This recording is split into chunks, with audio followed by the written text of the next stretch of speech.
All right. I think we're live.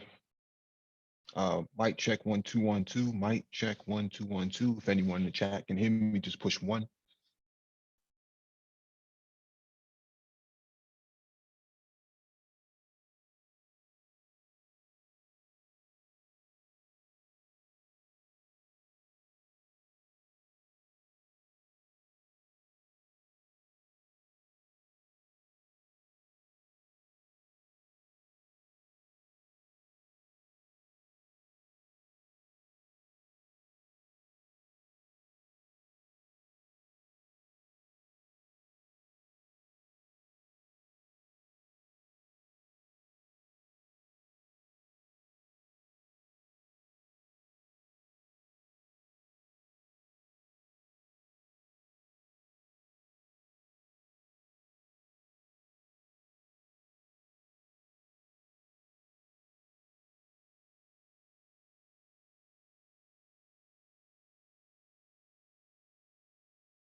All right, I just got a confirmation. Thank you for the confirmation. Welcome back to the Black Brain Trust. This is episode 454. Please hit the like button as you come in, share the video if possible, hit that notification bell so you get all the updates from the Black Brain Trust, including those posted on the community tab. No docket today. I'm going to share my notes on what I came across today. It's right now, it's 1 o'clock in the morning, so I just want to make sure I get this out here. I was supposed to do it about an hour ago, and I had a lot to drink tonight, so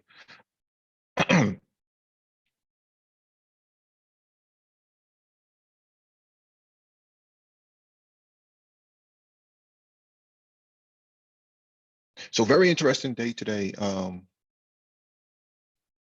Today was about startups, AI, fintechs, and the cashless future of Africa. So it's very interesting discussions going on.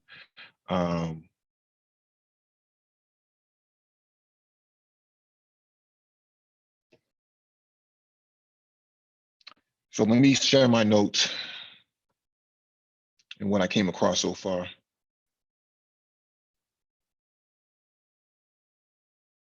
So today they talked about first item on their agenda was AI in Africa, right? So Microsoft, we had a person from Microsoft speaking, a brother from Microsoft. He was talking about how the continent of AI can leverage the continent of Africa can actually leverage AI, and they're actually not calling AI artificial intelligence; they're calling AI African innovation. It's a very interesting term. I think that's a dope spin on it. Yeah, so shout outs to them for that. Kudos to them for that rebranding the term, the abbreviation. And so they're talking about using AI in healthcare as a way to uh, leverage the platform to aid and enable better results in healthcare. Because if the coronavirus happened on the continent, how would they be able to manage something like that? Dr. Phoenix talked about this last night, but I'm kind of reiterating because they talked about this morning.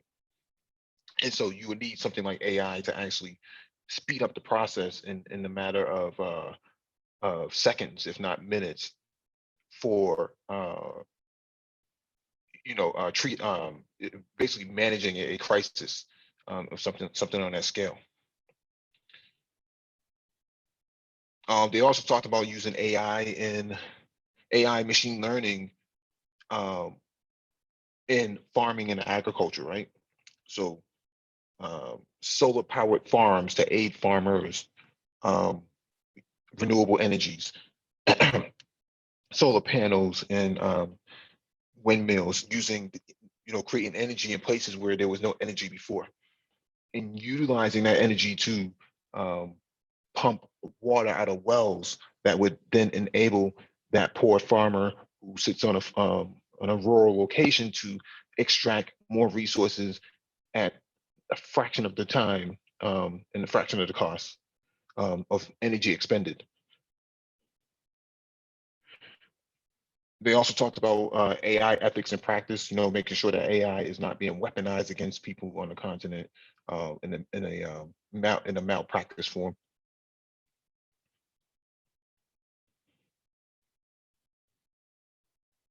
Um,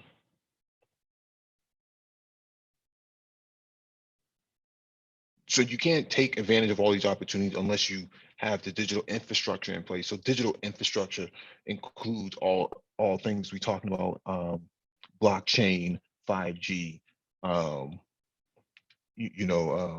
Wi-Fi, things of that nature, edge computing. We talked about that on here before, but putting more emphasis behind that.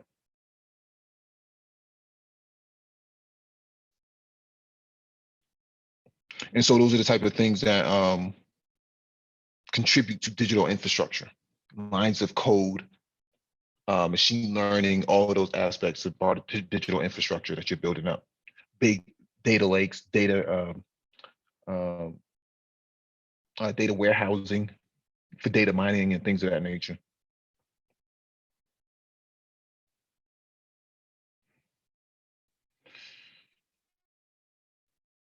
All right, well, yeah, so the idea here is also to cultivate more African developers to build more AI products, right? So utilizing AI to push an agenda further outside of its or increase the efficiency of its agenda, right? So if the agenda is to calculate how many infectious diseases may have infected the area, you can actually leverage all of these tools, these pieces of infrastructure. These tools, but you can't do that without building out the infrastructure first. So you got to build out this uh, um, building out blockchain is the underlying agenda here, and actually building out more cloud computing is actually going to be very instrumental. So those are the type of things they're talking about, digital infrastructure being a must.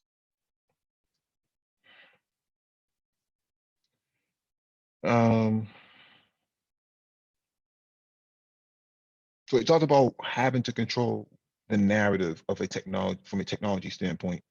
This is very important. We talk about this a lot on here. Black people have to be driving the technology and not consuming the technology.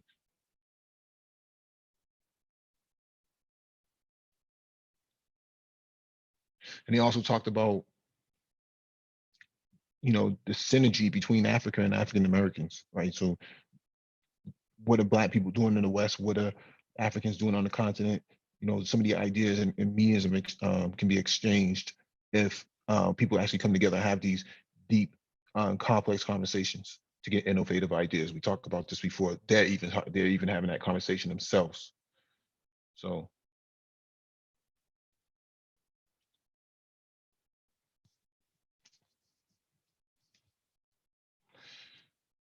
all right, what else is going on?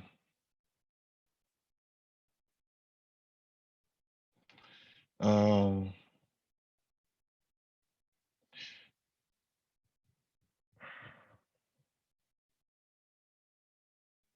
so they talked about the future of cryptocurrencies.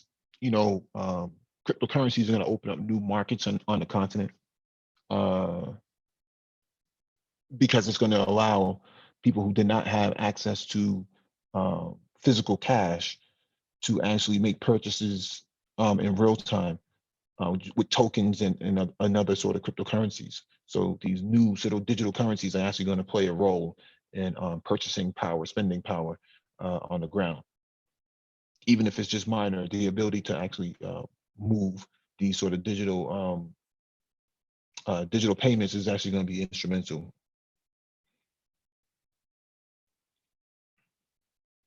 But what they talked about is the regulation aspect because cryptocurrencies do not have a legal tender standing. So they're not a legal tender. If you look at the US dollar, you'll see that it says legal tender. A cryptocurrency is not a legal tender. So it gets around this whole process as to not being a legal tender. But if you look at Bitcoin, Bitcoin does have um, more stability than at least 20 African currencies, including Zimbabwe, including South Africa. The fluctuation of the currency on the ground of a nation state is actually more volatile than Bitcoin is. So the investment into Bitcoin is actually a lot more stable than it would be for than an African currency on the continent.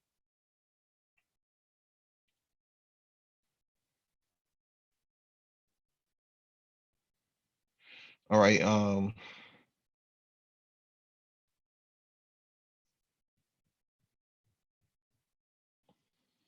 So from a startup perspective, they talked about search for growth hacking as a way to seek investment. That's important.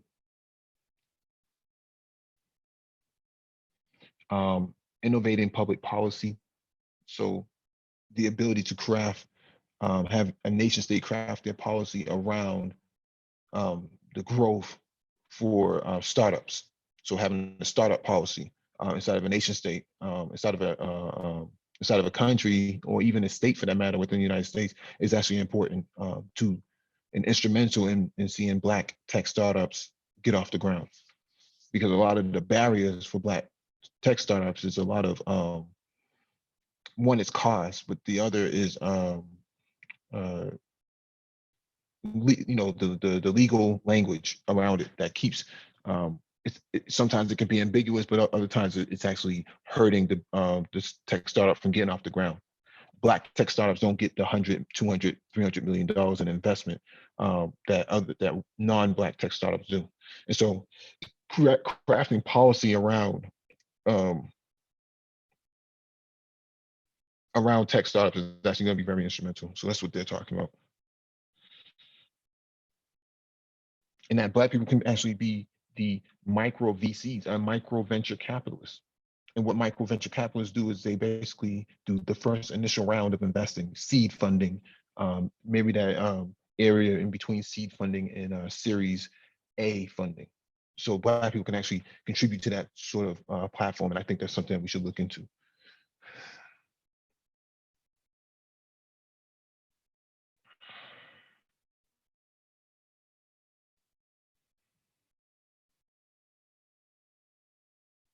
All right.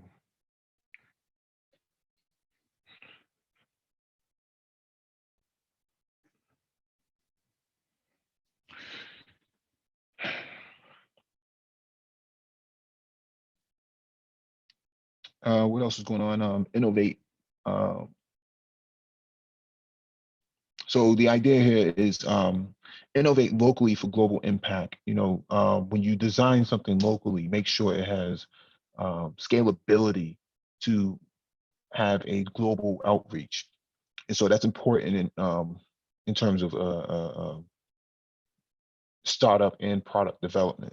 It can't just be limited to just your local area. It has to be able to grow way beyond your local area in order for it to be profitable for you.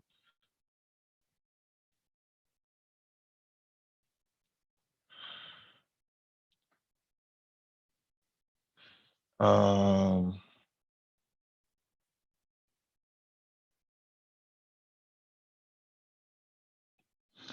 there's also a company called Brick, and they have a product called Moja. And what this does is it's a platform connected to 4G and provides services to uh, to people who subscribe to the platform who want free Wi-Fi, right? So if you go into a 4G area, it provides services, content, which is what they call it, content. So it's providing content. So even though if you latch onto a free wireless network, you're going to run into a splash page that's going to have all of these various forms of content. So, say for example, the Black Brain Trust is a form of content, and we're the content creators on that brick device. That device is going to push our content to the corresponding um, end user on the 4G network. That's the first thing you're going to see on the splash page is all of these content creators. And so they get to see our content being provided as a service. Because typically you would not be able to see it unless you had a fast connection or you had some form of premium service. And that's what Brick is trying to bridge the gap between the free service and premium options to the end user. So it's a dope product. I think they're in the right direction of that.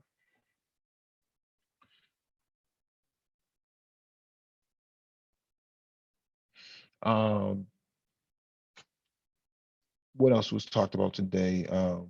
Nigeria is a $9 billion e-commerce platform. So there's a lot of money floating around in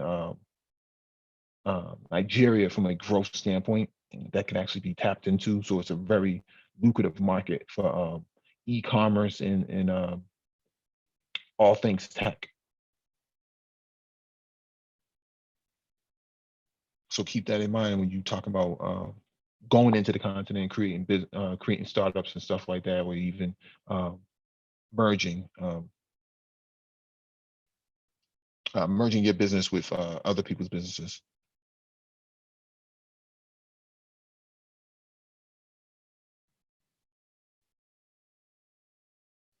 Um,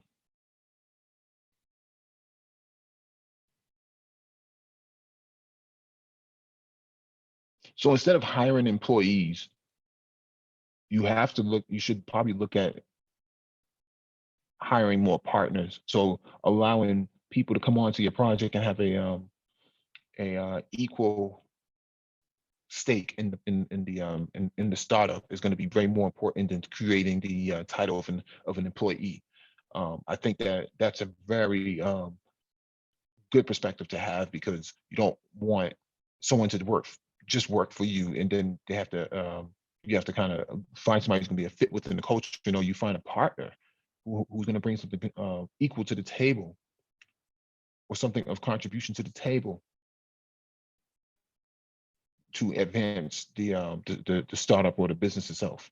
So you have to look at it from that way. That's actually a very good way of looking at it. Somebody who could, a person who's very good at AI, and then you have another person who's very good at cybersecurity, and then there's another person who's really good at policy development. These are all partners. They're not just employees. And so having that shared vision across the table is actually going to be very important than actually having to find an employee, or find somebody that can work for you. Have somebody who can work with you.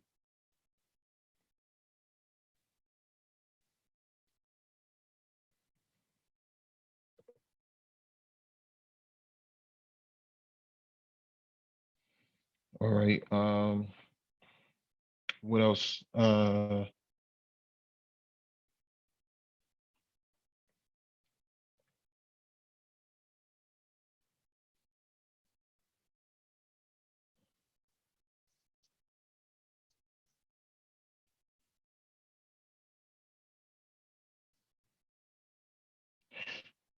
We'll get into like policy hackathon and cultural hackathons. We'll probably do that this weekend. That's actually a really good topic to get into. I think we do a lot of um, technological and technocratic hacking as well. So a lot of times you'll hear myself and Complex talk about being technocrats. And so when we look at things on some of these live streams, we call it um, we always say technocracy, or being a technocrat. We're actually becoming, we're actually leveraging our live streams to be um, hackathons for technocracies, right? So we're looking at this from a technocratic standpoint, but we're also stripping away all of the useless additives that may, from a cultural standpoint and from a political standpoint, that don't really contribute and accelerate what we think should be the right way of going about things. And it was really packed today, man. I have never seen this many Black people on that level before. You had an equal amount of Black men and Black women. Uh, Everybody had shared stage time. A lot of educated sisters up in here, man. Master's degrees, PhDs. They were very well knowledgeable, very well spoken. Can't say enough positive things about them. They burned it down, man. I thought they did a great job representing on stage. So definitely some dope stuff going on over there. Um, Brothers were really putting it down. I met so many brothers today who have their own startups, man, and we were chopping up some serious game. They said, Mike, got to get you back over here. You're talking about some real stuff that I can get into. We'd love to bring you onto a project, as a consultant or something like that. definitely you guys got to get your consultancy game up, get it up, man, because that's what they're looking for is partnerships. They're not looking, to you know, this traditional sort of work life environment. No, they treat work life as fun and they make it more fun. So that's why startups tend to work out better on the continent than it does in the United States. They approach it differently. Black people approach startups and not even just start, they approach business from a hustle standpoint. Everything's about the quickest way to get cash. And on the continent is different. They look at things differently. It's about building the product, building the platform first, and then worrying about the cash later. Okay, so it's different train of thought that they have that we should actually be adopting over here in the West.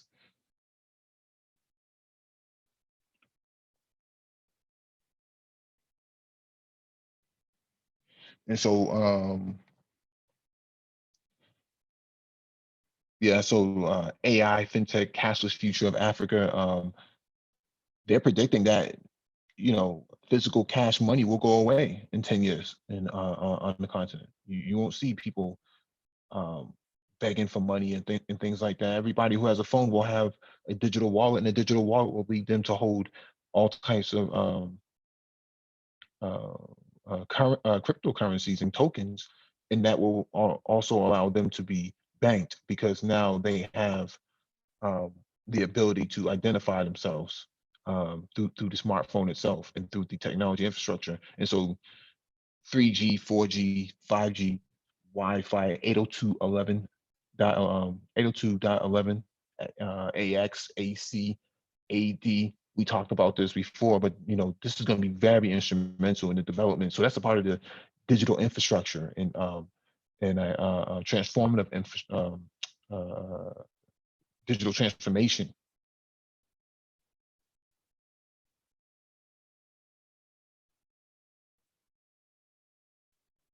Hmm.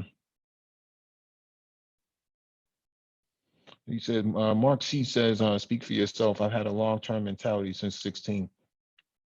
Yeah, that sounds good, but you haven't been vocal around here, so we don't really know who you are. When you make those statements, everybody knows the collective mentality of blacks in the West. Like Dr. Fingers just said, the silly get the bag mentality. Yeah, they're right. He's right about that. The get the bag mentality is what's hurting the development and growth and venture capitalist interest into black startups or even black businesses for that matter. But we can look at a startup. Um, we can look at any business as a startup going forward. Any sort of startup that has, any sort of business that has one is a pre-revenue stage is what's considered to be a startup. But what's also considered is the fact that they have a digital platform, a website, an app, a Twitter account. That's what makes them digital. The way they handle their payments, the way they handle their business process, all that is digital. So that's what makes them um, the startup. And so we have to look at things like this from our perspective, from a global perspective, and say, what are we doing wrong here? There's a lot of things that we're doing wrong. I know that there's black startups in LA area and whatnot in Atlanta, but there's nothing on the scale of what I saw today.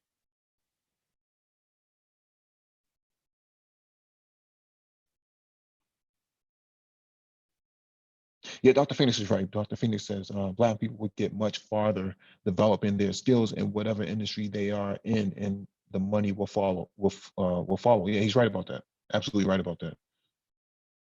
There's this perspective that says that got to get the money, got to get the money, got to get the money, and it doesn't really lead to anywhere because from a venture capitalist standpoint, they're looking at this. Venture capitalists only invest into businesses that they think have a viable product and viable growth.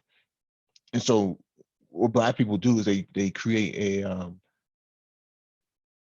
a sort of quick means to getting money. So the idea of buying 20 pairs of sneakers and then selling it on eBay or whatever, offer up or whatever, some sort of platform, is their perspective of a business or a startup. I'm not knocking anybody who sells sneakers. I'm saying there's no growth in the development of a product that comes from that, right?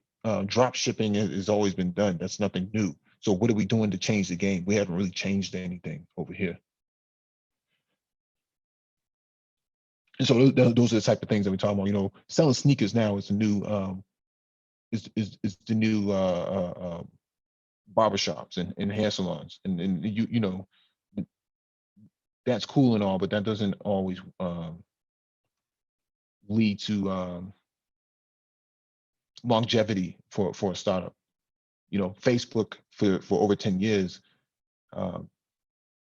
did not turn revenue until 2016, 2017. They didn't start turning revenue. And so, but they were building products on top of each other left and right. And so they were rapidly scaling, but they weren't seeing the same revenue growth. And so they didn't start seeing revenue growth until that, you know, the turn of that year or the turn of the decade for them.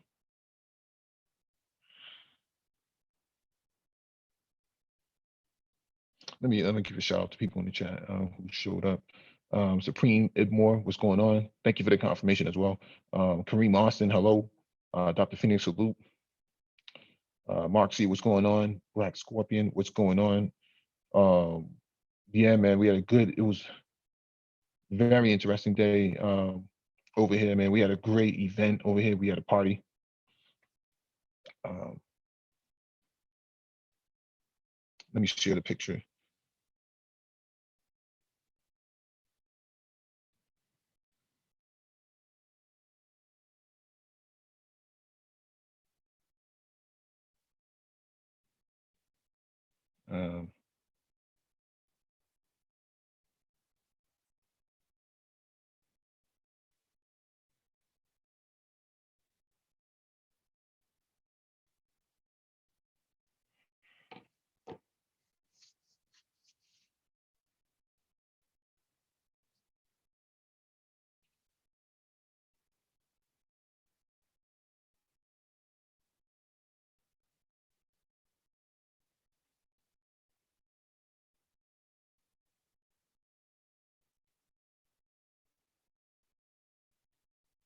All right, let me just share these pictures real quick.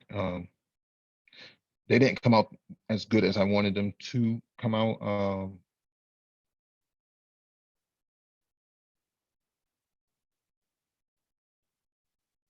So I apologize for the quality of it.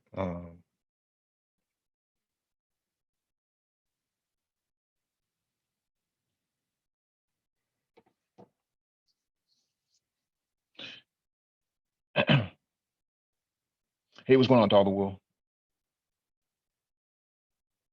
Gear Z Net, what's going on? Shalom, JD Orca, DE Raptor, what's going on? All right, let me share my screen real quick.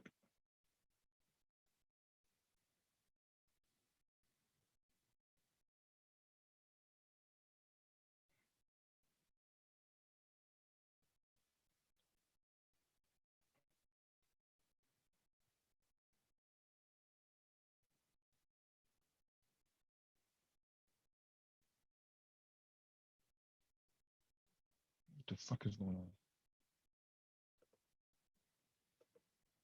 All right, share my screen real quick.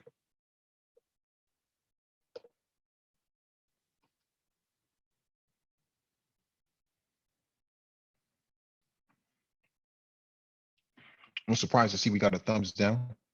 So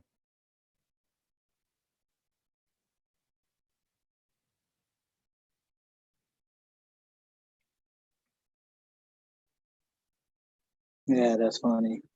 What's going on, brother? hey, what's going on, dude? I'm chilling, man. Chilling. Not much. Just got out of class. All right, man. I know your time is limited, so I'll just keep it short. But No. Take your time, brother. Take your time, man. Yes. Checking in, see what was going on. Yeah, this is one shot of brothers being on stage about startups. They're chopping up game about how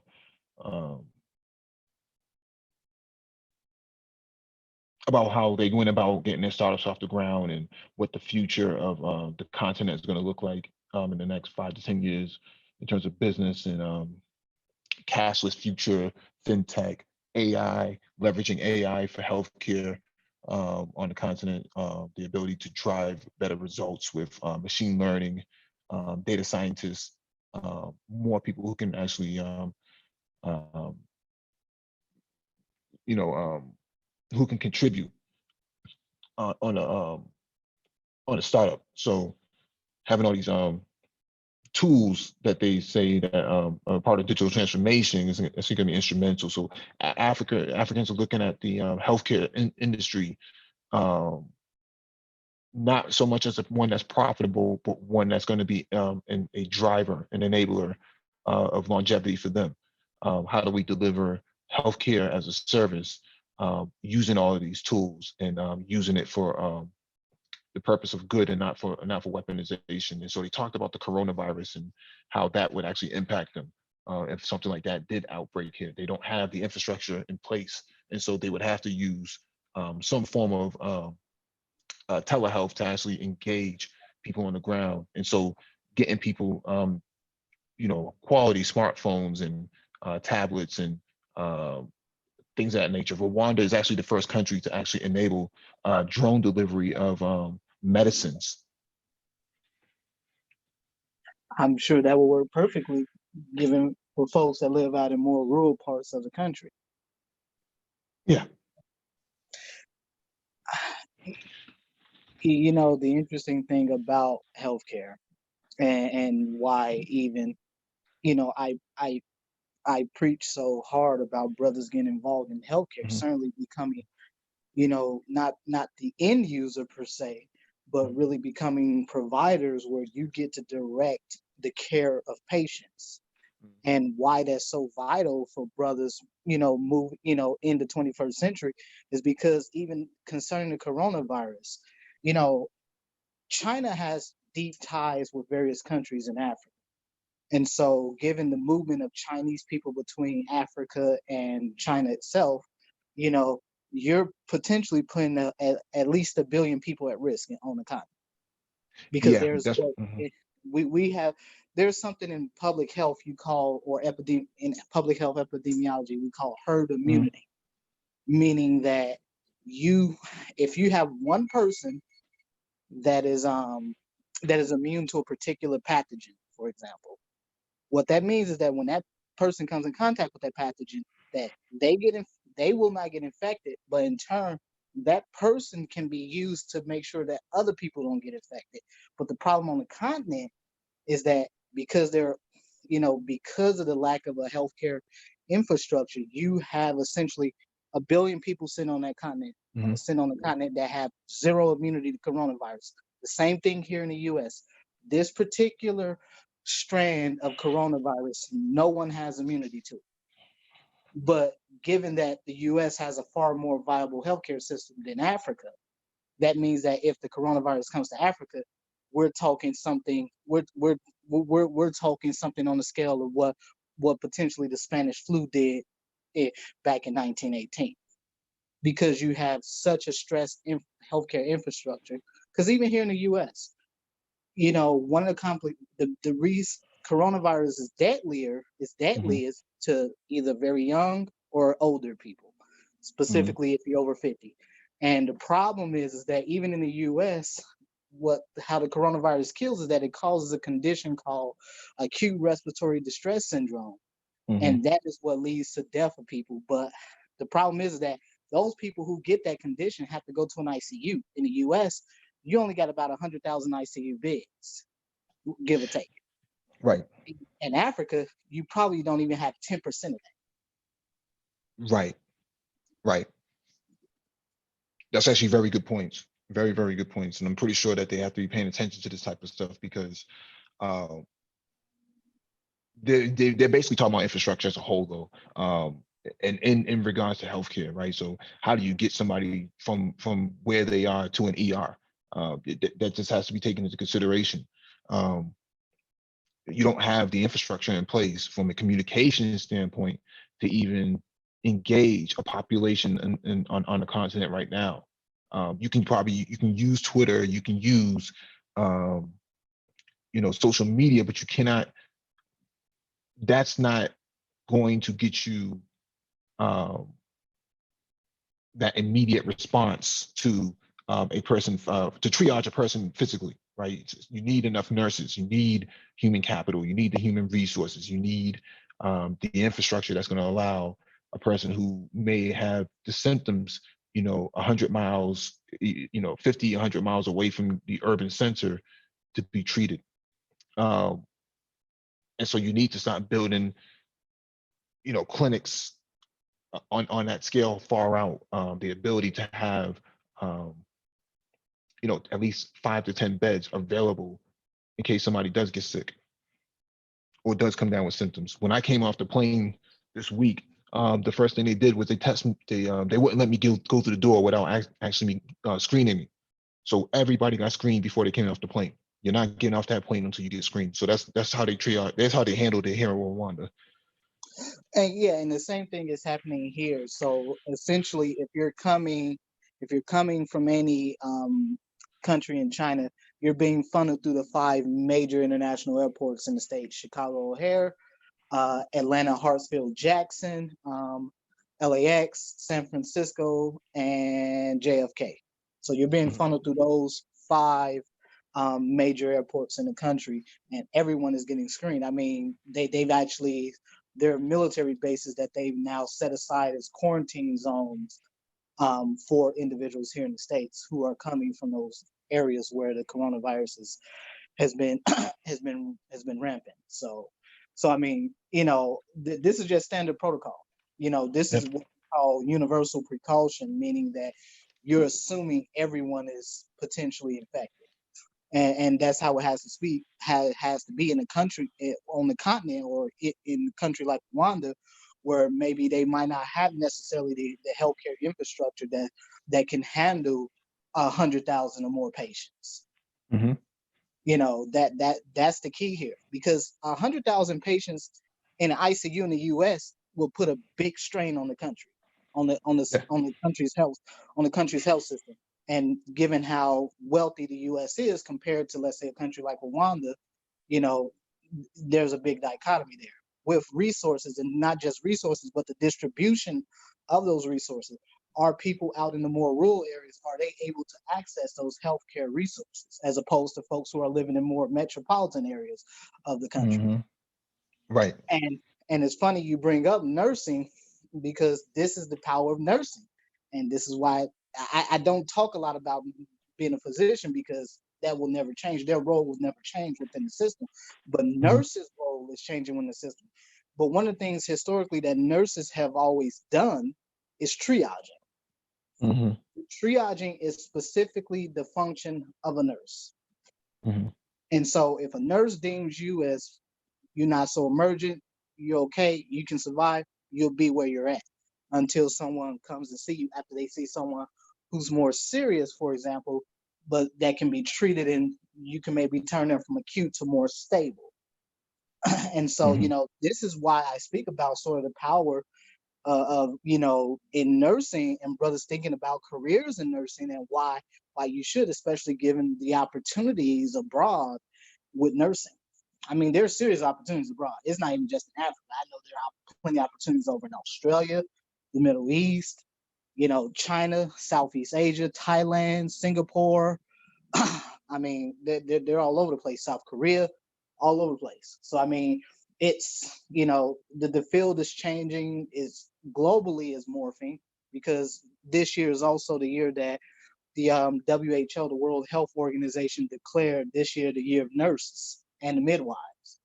So there's a lot of attention globally being put on the profession, because of the fundamental changes that you see happening within the profession, not just here in the States, but globally. Because again, this is one of the key things in Africa, is that they don't have a really well fleshed out nursing profession, or enough nurses to meet the demand. You don't need a physician to deal with a lot of the basic health needs of a of a population.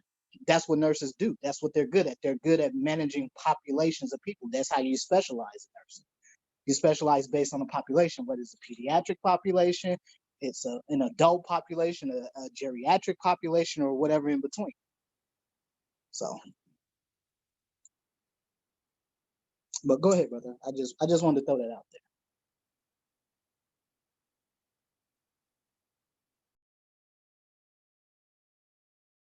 Yeah, I my connection dropped just now, so I don't know how much you said and what I missed, but um, No, I was just speaking specifically to the role and the power of nursing, on the continent, and how brothers should strongly consider careers in here. There's a reason why you keep seeing these lists of careers for the 21st century, and nursing tends to be in the top 10. There's a reason why. mhm. This is not going nowhere.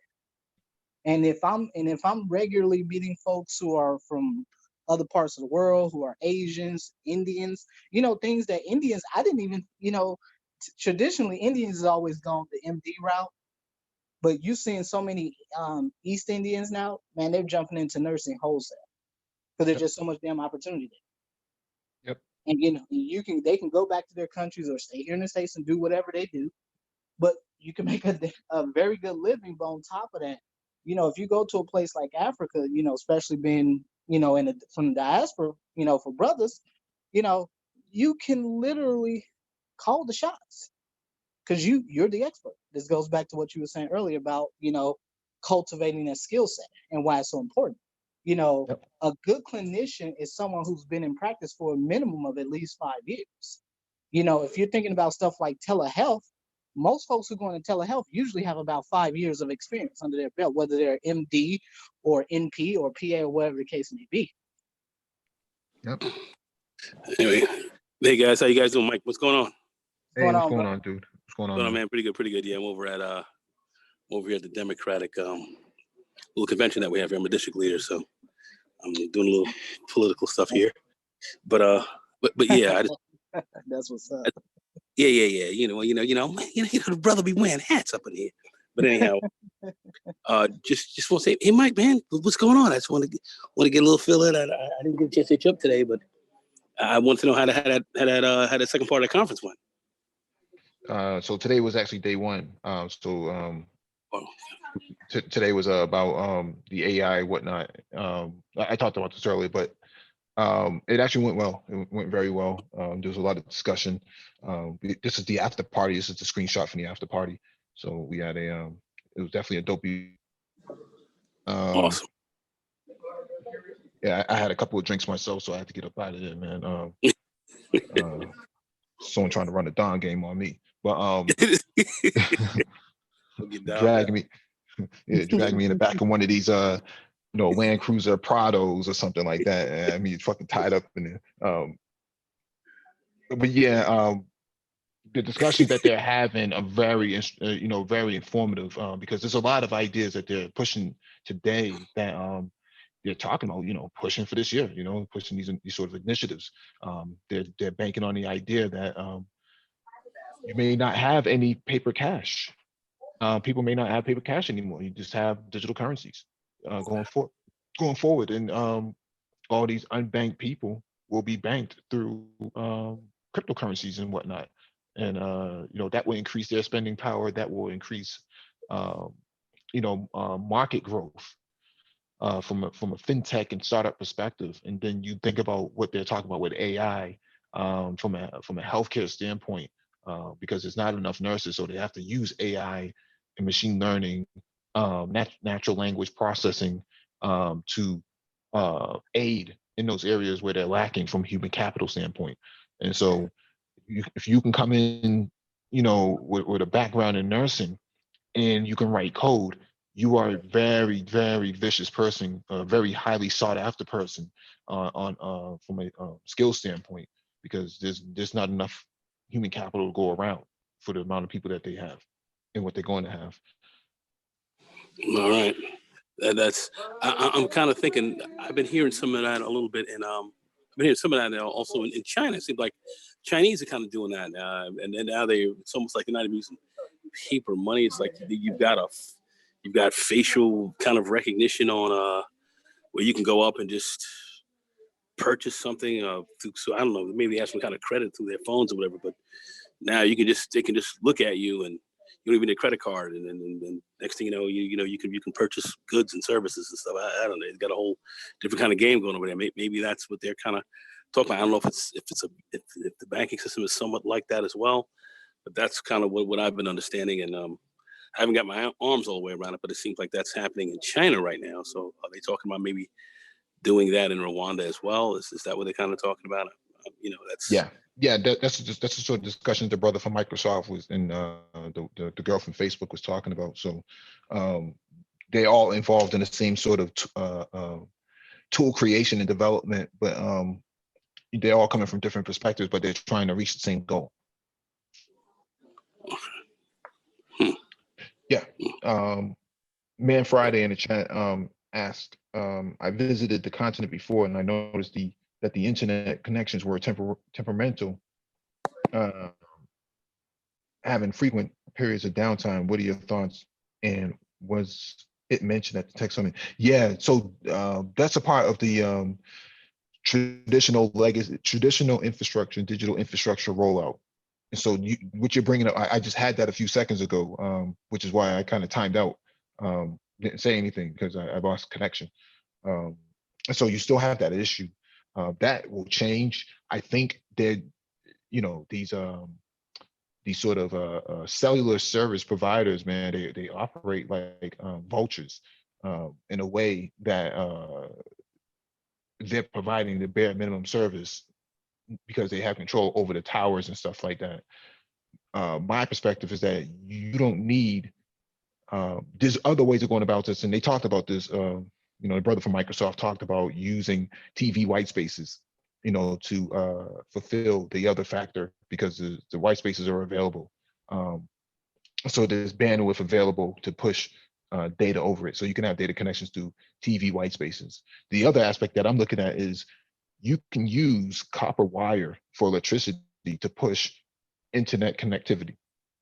And so you can do that and leverage all of those sources. People can just plug in their laptop to a module, a network connection module into their home outlet and get complete internet connectivity. The government has to be at the forefront of all of this because they're the ones who control the utility aspect of the country.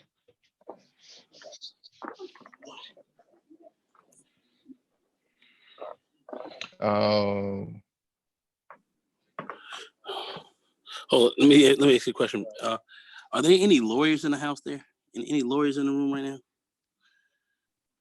What do you mean?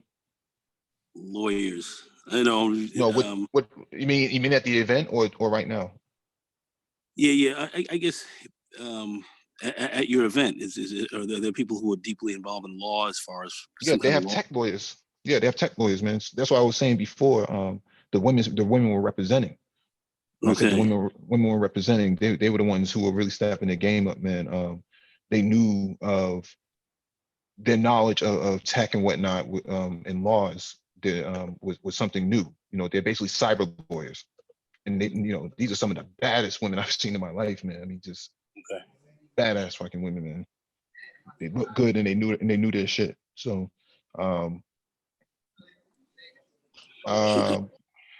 Johnny Blaze is in the way. So yeah. Let me answer this other question. What are the facts the facts about available ICU beds on the continent? Nobody really knows. That's the thing, right? They don't have the massive infrastructure that the United States has. It's not even a fraction. Not even a fraction. I went by their version of the FBI when I was coming from the airport. I mean, that's how closely knit their community is, right? Their FBI is not too far away from their Ministry of Health. It's all around the same route. So they kind of jam-packed everything into their urban centers.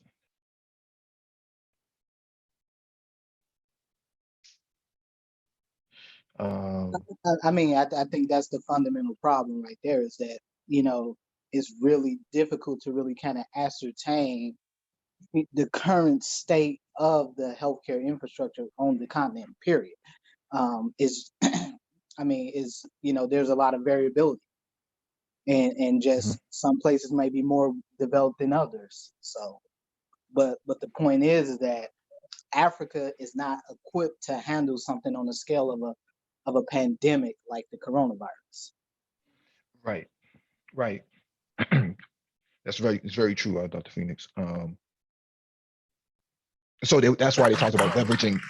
That's why they talked about leveraging technology to actually aid in that area, right? So imagine if people had access to a government app, to a healthcare government app to determine what their state of health is, and that gets submitted, to their public health commission, and then they can determine from there. They can create hotspots out of all of that data that they collected, and they can see what's happening somewhat in real time, because their phones actually keeping track, because they have GPS location turned on, so they can know if this person is having these sort of symptoms, how where are they populated at, things of that nature, and then they can kind of zero in on where that concentration of people are. And so that involves code development, data science, data scientists, big data analytics, cloud computing, AI, machine learning, all that stuff matters. Blockchain, all that stuff is going to come into play. So that's sort of discussions that I was having on the open floor, and they was like, Mike, everybody was giving me their business card. Let's chop up some game later. Let's talk over WhatsApp. I think you got some great ideas. So they like the stuff that what I'm saying from the West standpoint, from the United States standpoint, and bringing it over there into that discussion. They're saying, that's something that we can actually utilize, and it wouldn't cost us a whole lot of money, right? You don't need to go get cement and bulldozers and cranes and things like that. That's a part of digital infrastructure development. Well, you perfectly described what an epidemiologist does. That is exactly what they do. It is their job to track the prevalence, distribution, and clusters of specific diseases. That is what they do, and and epidemiologists, in the very sense of the word, is pretty much a biomedical data scientist in the very sense of it. And so, this is why it's important. Like I said, these are careers in healthcare that, brothers need to strongly consider. You gotta get some skills. I mean, that's just long and short of it. I mean, these are not easy programs to do. However, once you get that magical doctorate and magical PhD, because the kind of work that they're needing over there, they need folks with doctorates. They need folks with PhDs, folks who are real experts. I mean, you get that. I mean, it opens up a whole world of opportunities, so. But that's neither here nor there.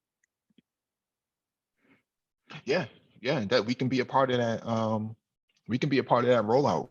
Somebody like I said before, somebody like Dr. Phoenix would probably be a healthcare minister with his PhD in doctors and nursing. He would be a very high-ranking official. He would be able to drive that sort of process and guide all these other people, his human capital on the ground. He will be the one determining all of that.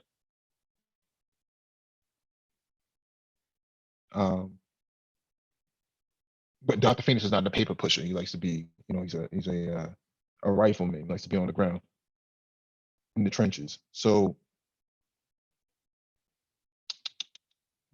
Johnny Blaze has his hand up. Oh, let's go to Johnny Blaze. Okay. Hi, Cocaine. Hey. All right. Hey, how's it going? What's going on, bro? Hey, not too much, man. Glad to see that you're safe over there, Mike. Doing big things like usual. Hey, just wanted to say something what Dr. Phoenix was talking about. Doing all these high-tech fields. I got a chance yesterday to go tour the Proton Cancer Center that we have here in the state. And there's only about 35 of these locations in the entire United States that actually use protons to fight cancer. And you think about the level of knowledge these guys have to do to be able to operate this stuff, and also to build it and maintain it. And I'm thinking, you know, something like that, you got to have a bunch of engineers and so forth. So I definitely see a lot, like you said, digital infrastructure, but also physical infrastructure that could really be used over in the continent. Mhm. To make a lot of things happen. Now, I will say, Dr. Phoenix, if my lady friend was here, she would disagree with you a little bit about the medical professions over in Africa, since she's from South Africa. But she's like, yeah, I guess according to her, they have extremely good training, at least in that part of Africa. I can't say about the rest of the continent. Well, South Africa doesn't count. South Africa doesn't count, and there's a very good reason. Keep in mind, South Africa is the only country on the continent that was ever a nuclear power, Right. despite all the years of their denying it, because they had tons of the reason that they're more advanced than any other country on the continent is because they got a lot of help from both the US and Israel. Okay. So there was very strong ties between South Africa, Israel, the US, and Australia. When I lived in Australia, I met a bunch of South Africans when I was Yeah, that's what you're seeing in this picture right here. A lot of the pale skin faces that you see they're actually South Africans. Okay. Yeah. So that's some really deep conversations. Said they was really impressed with some of the stuff that I had to say. So they're listening. They're definitely listening. Yeah, but that's pretty much all. Go ahead. I'm sorry. No, I said no. That's all I really had on that. And if I don't know if Nagone is still online. I think Nagone is busy doing some stuff with the Democratic convention over there. If he comes back on, I got to ask him a question. If he comes back on. Yeah. All right. That's all. Yeah. Thank you. Let me get to learning every day. Says just got here, but do you guys think it's too late to get into crypto investing? No, it's not too late. The only thing is it has to be viable for what you're trying to do. Now, I brought up earlier that Bitcoin has more stability as a currency than most sub-Saharan African currencies do. Most sub-Saharan African currencies fluctuate every 5 to 7 years. And so the value gets lost every sort of presidential cycle. That's a big problem because it makes it hard for people, venture capitalists and other people to invest into the continent in those areas. And so cryptocurrencies can be stabilized if they're paired in with the nation state currency of its origin. So you can have convertible currencies. Cuba does something similar. They have a Cuban currency on the ground for the civilians, and then they have an export currency that they use for import export of goods. So there is some understanding that cryptocurrencies will have a stored, because it's a stored value. So it does have some value in that area for investing. Let me CJX CJH says in the chat, I'm in the UK and the connection in some areas are non-existent. Loss of connection is regular, unfortunately. Yeah, this is true in the United States. This is very true. There's a lot of areas that don't have fast broadband connections. They have broadband, but it's not fast. It's actually bare minimum because they're at the tail ends of it. This is in the rural South. They just don't have high-speed internet. Like, if you had it in New York City, they have Fios, but they don't have Fios in, let's say, Arkansas. They don't have that. They have maybe copper, speed over copper. So that's what they have. Well, just in general, if you go into the heartland of America, services can be very sporadic depending on who you have and where you're at. So I mean, you do see similar issues in America, which is why there's been this huge push and this huge movement behind 5G and making it accessible, to link everyone in the country, every corner of the country together. I mean, you go to places like Iowa and Wyoming or something like that, man, it's pretty sparse. North Dakota, South Dakota, I mean, yeah, you can get some real spotty connections in those areas. Hey, Mike, do you remember a few years ago when Google did this fiber rollout? And yeah. Okay, whatever happened with that? Well, it gets rolled out, and then it runs into political policy issues. It's basically they're trying to actually. I think some of the stipulations were that if you were going to use their Google Fiber rollout, then you would actually have to be subscribed to Google search, right? So then you have a issue of trust, right? Google does have fiber that runs across the Atlantic Ocean into Europe and into the continent of Africa, for that matter. So they do have a cable rollout, but what the statuses of it is, nobody really knows. Right now, they do have Google Fi, which is what the service I use from a cellular standpoint. And so what they have done is they've positioned themselves in between service providers and aggregated the connections in order to create a service. Okay, I was just curious because I remember, I know Kansas City, I remember was one of the cities that they were doing this thing because my cousin lives out that way. But me and him, we haven't discussed this thing in years. Yeah. Okay. Yeah, absolutely. Their idea of fiber, rollout is I don't know all the details as to why or where it stopped at for them. I just know that they were trying to provide it in areas that did not have connectivity. But then you had Verizon, you had well, I should say Comcast, but you had Verizon roll out Fios, and so I don't. They may have butted heads in some areas. There may be jurisdiction issues and stuff like that. Because I know Verizon had those issues themselves. With digging up the ground and actually laying down fiber. What they decided to do was to run the fiber over the telephone pole and make it that much easier, 10 times easier. All right, cool. Thank you. Yeah, no problem. Let me see. DE has a question for Dr. Phoenix. He says, how do those who have the vision convince ADOS that it's in their long-term best interest to make that long-term investment? That's not my job. That's simply not my job. My my take on the matter is simply that, hey, there's only gonna be a handful of us that know this. I mean, that truly understand where the winds are blowing and what direction we need to be headed in. I don't expect everyone, and I never have expected everyone to understand this. Even just the idea of Black folks reinvesting back on the continent, has been problematic. That conversation of itself has just been problematic. So if we cannot see that, if every other group of people on this planet are running to Africa and finding that this is the new financial Wild West, or Wild East, if you will, and Black folks are still stagnant, having the same stagnant conversations we were having 50, 60 years ago, I mean, I just don't have that kind of time.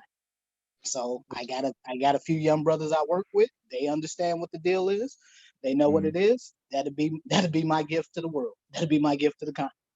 Outside of whatever, if I have children one day, that'd be my gift. But other than that, it is. I just don't have the time, and I certainly don't have the energy to convince 20, 30, and 40-year-old men, what needs to happen. I just don't. It is what it is. Either you understand what the current trajectory is, or you don't.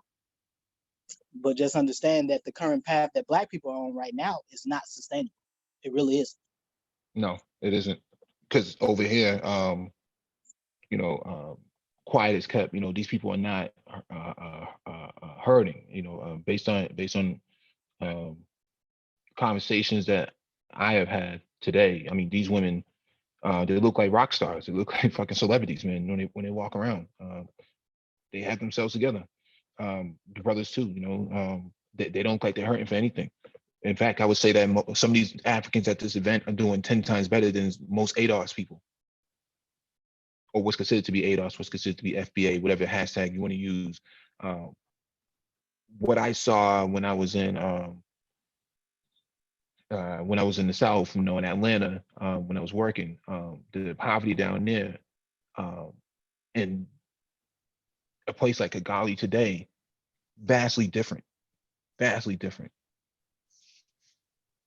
Well, I'm in the Midwest, and right now, don't want to give up too many details. I'm working on a project with pediatrics. Now, I don't have a whole lot of exposure to pediatric population, but this is my first time dealing with pediatric population. So I'm basically dealing with folks from birth to about 6 years of age. And some of the stuff that I'm seeing, I ain't going to say some of the stuff that I'm seeing on average from these kids, a lot of these kids are already crippled. I'm just, I'm going through records. I'm looking at stuff. I'm seeing them and I'm talking with it. I don't know. As much as Black people here in the States, we malign folks over on the continent and say they're XYZ and they don't have XYZ. I've seen similar conditions where I'm at. Very impoverished people. People don't have stable homes. People don't have stable financial finances.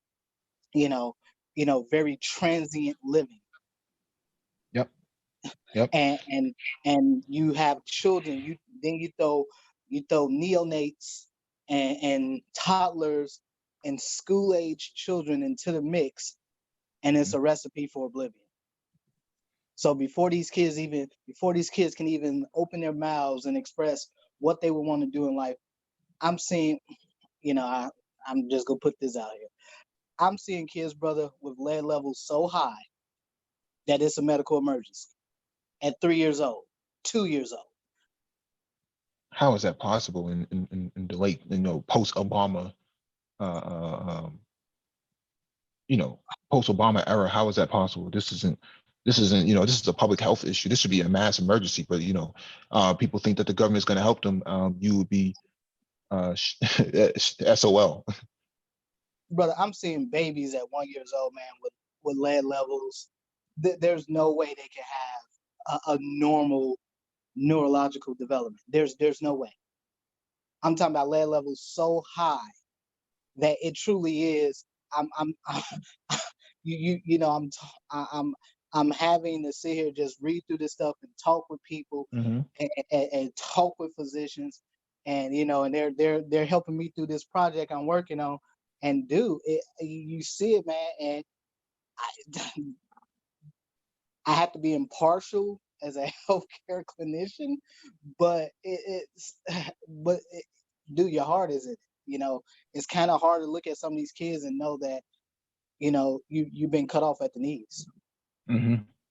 It really is. Hey, Dr. Phoenix. Yeah.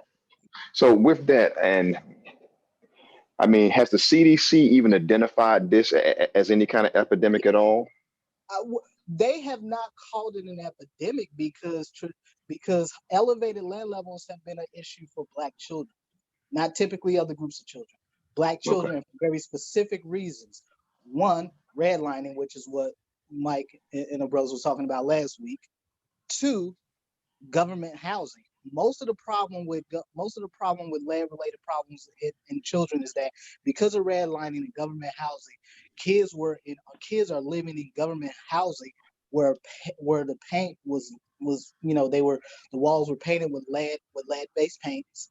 Instead of them completely demolishing these buildings, they repainted over the lead-based paints. And so then they don't paint it for decades. The paint gets old, it chips, the kids either eat it, but in the case of what I'm seeing where I'm at, you have plumbing that predates the 1970s that are all lead-based pipes. And that's what I'm suspecting these elevated lead levels come from. Because even when these kids are being removed from homes where they're lead where the lead-based paints are chipping, they're still getting their lead levels are still increasing year to year. Yeah, and it was the only explanation for that is that they're probably drinking from contaminated water sources. Yep. Or, and that's why. Go ahead.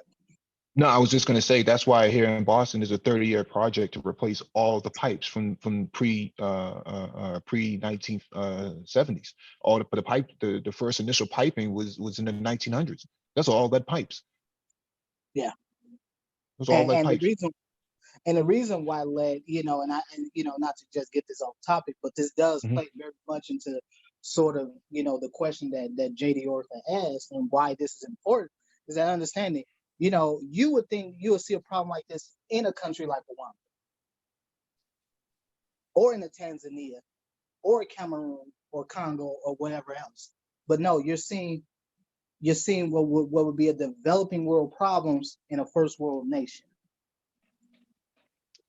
And so, Mhm. and the reason why lead is so dangerous to children, because not only does it impair neurological function and growth, but it also causes iron deficiency and iron-based anemias, because lead prohibits the formation of heme, which is one of the globulins that transports oxygen to the cells, and also inhibits the formation of red blood cells. Mhm. So, this is the problem.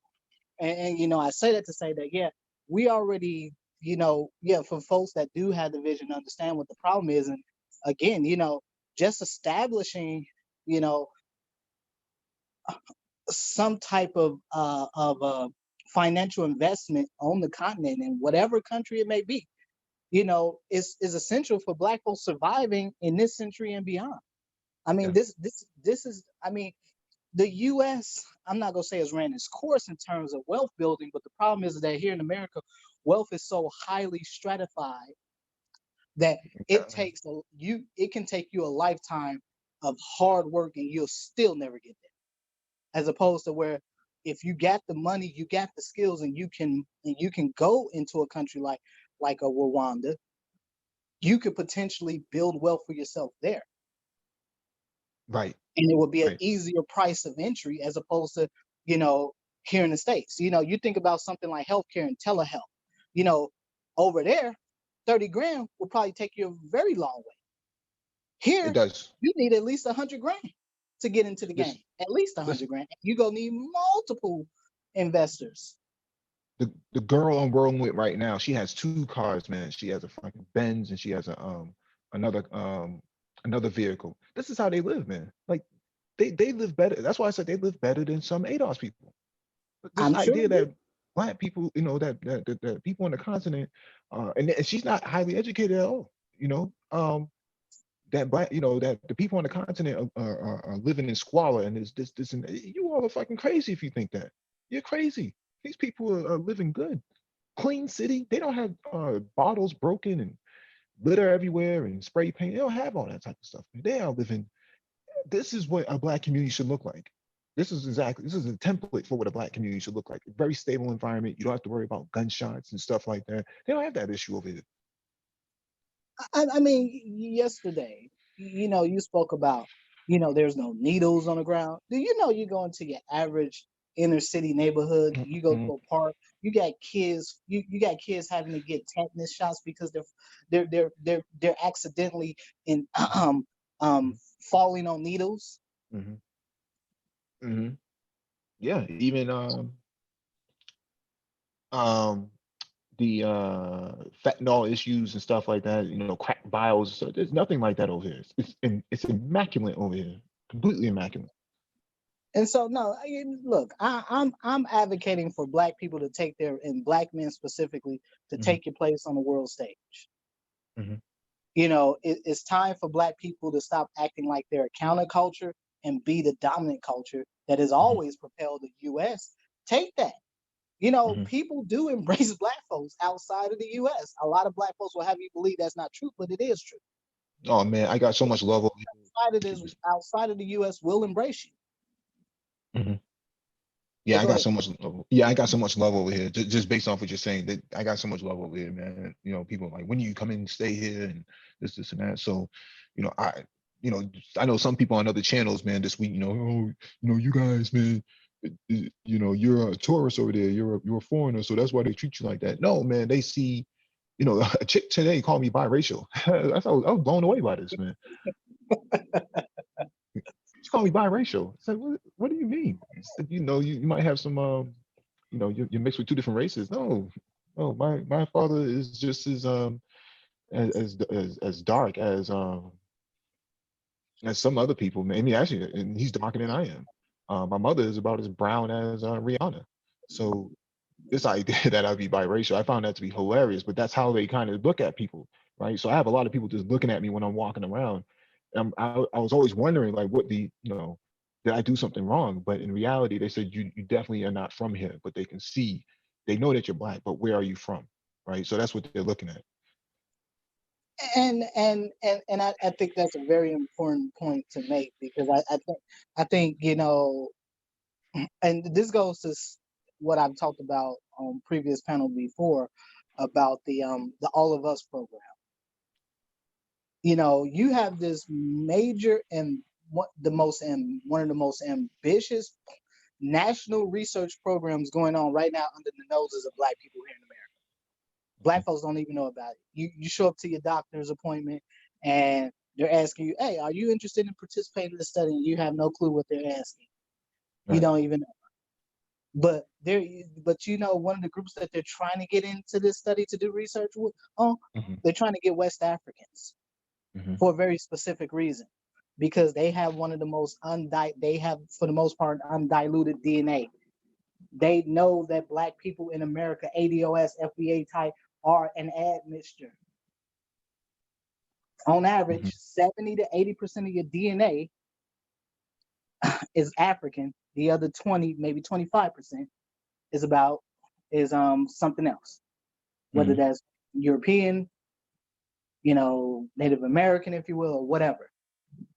So, but they're looking for something that's close to a pure African bloodline to study as possible. Why? Because that has the most genetic variants of all bloodlines. Very true. Very true. Let me see some of the other comments in the chat.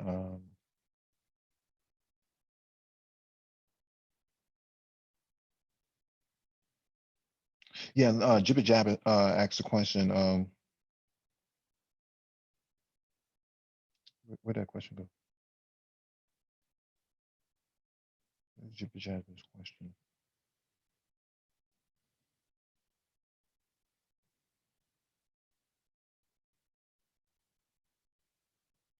He asked, does she have a sister?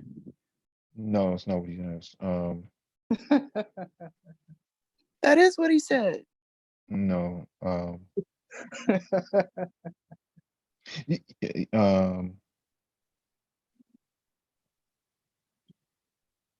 How are you doing, Cocaine? I'm okay. How did I just miss this? Oh, that's not what he said.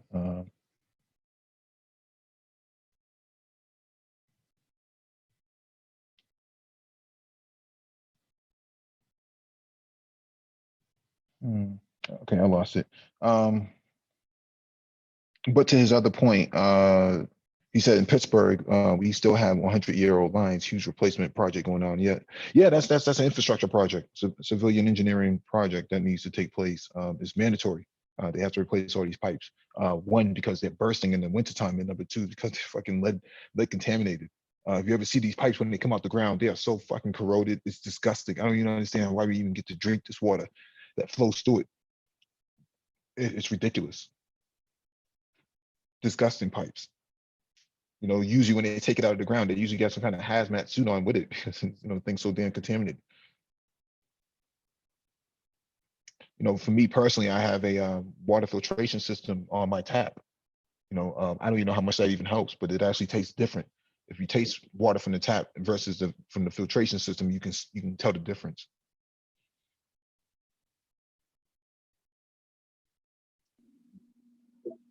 No, and I think that's really important. Like, I mean, I buy a lot of bottled water. I can't remember the last time I actually drunk from tap, to be real honest. To be very honest, I buy pretty much strictly bottled water, because I mean, even in some of your, even in your big cities, I just don't trust the pipes. Just don't. Certainly not with what I'm seeing in this pediatric population. For sure, I don't trust it. Yeah, and people bathe with it. And so even though you may not be drinking it, your skin is absorbing it.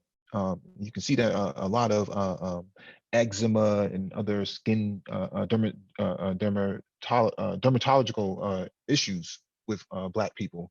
Um, And that is exactly true. I mean, you mhm, and again, children are most susceptible to these issues because mhm, again, children have very new immune systems. Um, they haven't really been exposed to a lot of environmental pathogens and toxins and stuff like that. So yeah, they're most sensitive to those external sources of whether it's lead or wherever the case may be. So this is why yeah. you typically see issues of asthma, lots of ear infections, Mhm. eczema, different dermatological issues in children because of those environmental exposures. And so, like I said, there's a whole specialty within public health called environmental toxicology that focuses specifically on that. Mhm. Mhm. And again, this is brothers getting expertise in these areas. You can take these skills, you can use it here in the States, but you can take it to a place like Rwanda and you can apply those same skills and have the same effect. Because we know that you had a lot Mhm. of these multinational conglomerates, they're coming into Africa, they're taking the natural resources, they're polluting the land. Last I heard was that Mhm. Nigeria has the equivalent of an Exxon Valdez oil spill like every few months. Yeah. So, Yeah. you think about what's going on the continent and also juxtapose that against what's happening here in the States. And, at least for Black folks, they tend to mirror each other. Yeah. I saw this thing on YouTube about this girl who came from India and she had never had acne before until she came to the United States, and her face just completely broke out. And I think they kind of traced it back to the tap water that they were that she was bathing in. Very common problem. I mean, Yeah. it's a very common issue. Lots of folks get, very dry skin from the tap water. They get, lots of folks get acne breakouts all over from using tap water. So it's a very common issue here in the States because of just in general, this may be a first world country, but is only first world to a few select. Hmm. Hmm. Yeah, I see that a lot with Black people. There, a lot of skin conditions that people from the continent just don't have. They have very smooth skin. This 40-year-old woman, she looked like she's 20 years old, man. Just no aging at all. No stress, anything like that.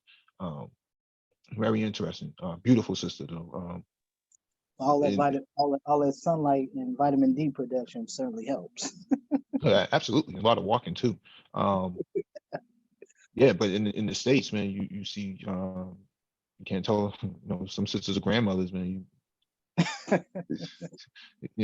28 looking like a grandmother. So you know, just given what you all were talking about, what you're talking about this at this tech conference, um, what are their thoughts on just sort of issues around like cybersecurity, some of the areas that you're involved in. What were they saying in that regard? Because I don't so want to make it healthcare, but I think this is also equally important. right. So that was the discussion today. Cybersecurity from a policy standpoint, only a few governments actually on the continent actually having a cybersecurity policy in place. And then the AU actually has a framework that's ongoing and developing in place. And so cybersecurity is going to be huge because if you're using AI, then what happens here is you can create what they call data poisoning. We talked about this last year on here before, but data poisoning means that you're giving the machine learning and the AI itself bad data for malicious purposes in order to get a bad result and have a social impact or immediate impact on whoever's going to receive on the receiving end of it. And so if you're talking about using AI, you're talking about generating all this data, then there has to be a security aspect around it. So they have data security policies being crafted in place now, and that's some of the discussions that was happening today. Data security, how do you go about it, and how do you protect citizens and civilians and things of that nature, so that they're not being pirated by some of these tech firms and even some of these nation states. They may be using it for organ harvesting. You may be looking for a healthy candidate based on the data that they have been providing and they've been generating. They have no known health issues. Well, for a pretty high, for a pretty cheap cost, you can go into an area and actually pick this person up, and you find a body on the side of the road with their guts ripped out. So data protection means not just their likes and stuff on Facebook and YouTube, but actually, protecting their identity and actually their healthcare, their PHI, their protected health records. So the thing is, they don't use a lot of desktop computing. So desktop computing usually focuses on traditional methods of cybersecurity. But what happens when everybody's on a cell phone and you don't have that level of security integration? So a lot of that stuff is going to have to take place at the service provider side, and then the other half is going to have to take place at the government side, where the policy takes place. The policy gets generated, but then the companies have to abide by it. And how do you make sure that they're abiding by it? Well, you're going to have an auditing process and so on and so forth. So there's a lot of opportunity to actually grow cybersecurity over here. Not the same way in the West, because in the West, security gets added to the end of the process of application development. Here, they're talking about adding security at the beginning of the application development. And so we're all in the West, we're always playing catch up, because security is the last to be consulted in application development. Whereas over here, they're talking about you need to add security from the very, very beginning of it, or else you're not compliant. Hey, Mike. I would think. Oh, go ahead. Oh, no, I was going to comment on that, adding security in the beginning. There was a documentary or something in the news on that just recently. They were talking about this exact same thing. That's why a lot of these, a lot of our procedures and a lot of equipment keeps getting hacked, is because of this exact same thing. It's not being added in the beginning. Mm-hmm.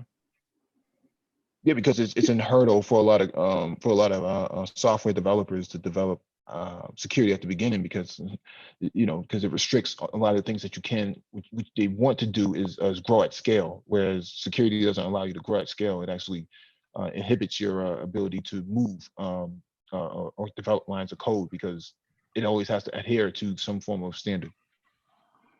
Well, yeah, I would just also add to what Johnny Blaze was saying, was that, in recent years, you've seen the leakage of tens of thousands of medical images of patients on the internet for exactly those reasons listed. So, because security tends to be something that gets put on the back end, as opposed to being incorporated in every step of the process in regards to your electronic medical records and such. This is where, this is why you've been seeing massive leakages of patients' medical imaging on the internet over the last few years, because of for those exact reasons that you just said, you, Mike, and Johnny Blaze were saying. When we first got when our PAC system first went live back in 2001, 02, when we first went digital, I was one of the, my job was the PACS administrator, was to maintain the system. Now I had, limited knowledge of networking and whatnot. Come to find out, somebody basically had hacked into our server and was using it to store video games. Oh yeah. Yeah. Yeah, that happens. Oh, wow. I mean, they would check it because we kept realizing, like, why is this thing not, storing all these images? We're running out of space. So we ended up calling the company, the vendor, hey, can you guys backdoor into the system And that's when he went through and like, wait a minute, you guys got like all kind of like, you know, stuff stored in here. We're like, what are you talking about? He's like, yeah, there are video games in here. Mhm. Oh, Yeah, wow. because they turn it into a BitTorrent server, basically. Yeah, to answer Jibber Jabber's question, does she have a sister? I don't know anything about this woman. She just drives me around. So she's my taxi. So I had a few taxi drivers and they want to negotiate prices and whatnot. I said, no, man, I'm not getting involved in all that stuff, man. I don't got time for that, man. I need to get to my destination. That's fun. So every day, is there a specific theme that they're focusing on every day of the conference? There's specific themes or whatever for each day of the conference, I should say. Yeah. So here's the agenda for tomorrow. This is the agenda for tomorrow. The future of work, Microsoft Fireside Chat, future face of banking, driving business growth with digital consumer rights. So mobile consumers, big data analytics, energy pitch. This is going to be really good because NG actually is providing portable energy storage. You know, because of the rolling blackouts, I think somebody was talking about earlier in the chat. So that's a huge market here is renewable energies and energy storage. Making incubators, food security, future of blockchain. I'm definitely going to be in that. Future of mobility.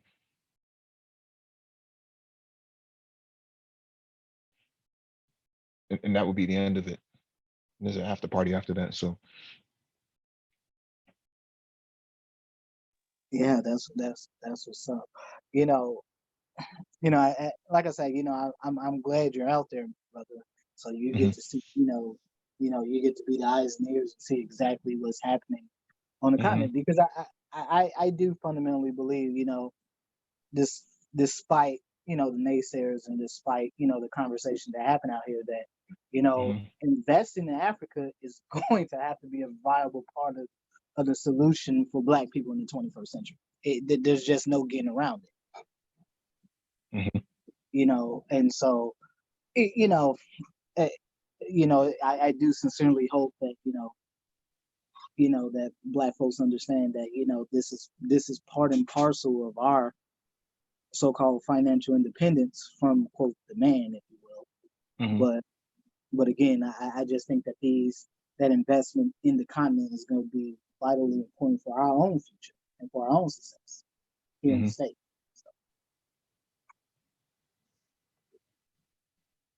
Yeah, so these are all the people that's going to be there that have been there. I've met all these people already for the most part.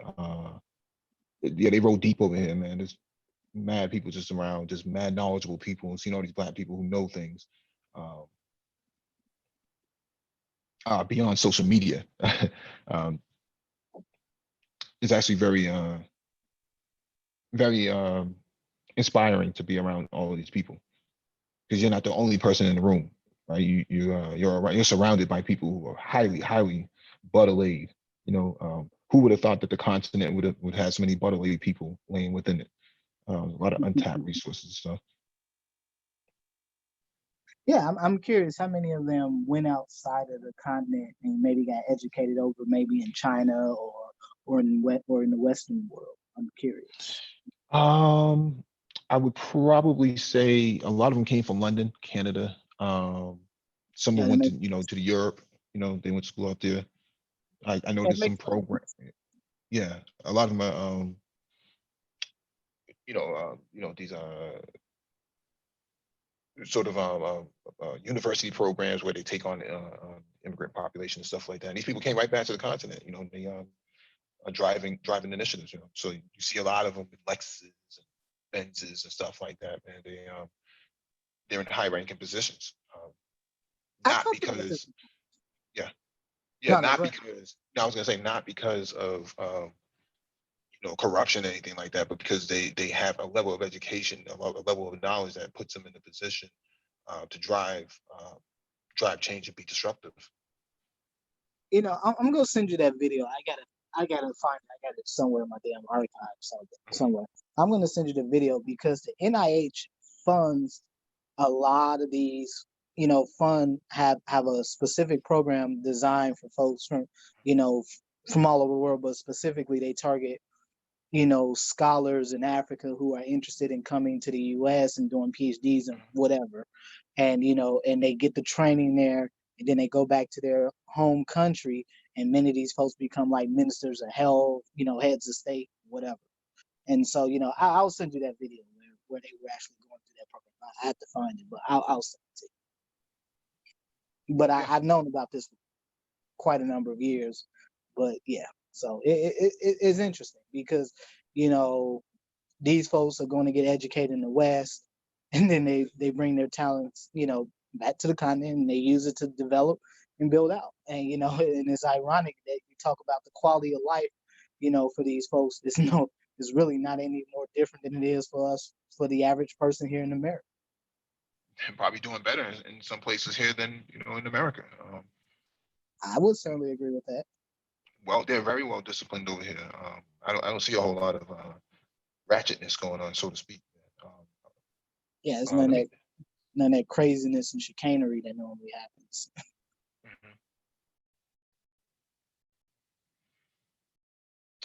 Rose Golden asked a question. Were there discussions on applications of blockchain in healthcare? Yeah, that's a big discussion. It's an ongoing discussion. You don't have a whole lot of blockchain developers over there, so the talk is about blockchain, but there's not a lot of people who can actually implement it, and that's what they're looking for. People who come by and implement it, but they're very woke in the sense that they understand that these are what they consider tools of Pan-Africanism, and so they're actually looking deeply into this type of stuff. Richard asked a question, what programming languages are they focusing on? I would think one's leaning towards the mobile aspect. Yeah, they're talking about Python. Python is the most talked about programming language over here. A lot of guys know Python, a lot of them. You come over here, you will not be alone. Yeah, Python just has such a wide range of applications, especially in healthcare. And so, so I can certainly see why it's almost almost a universal programming language. So.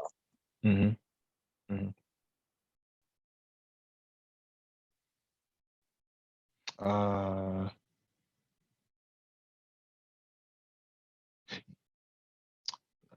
let me see.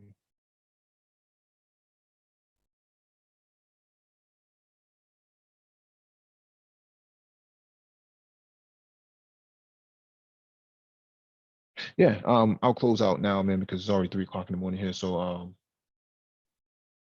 get up All out right, of here. peace to you, brother. All right, have a good one, brother. Peace.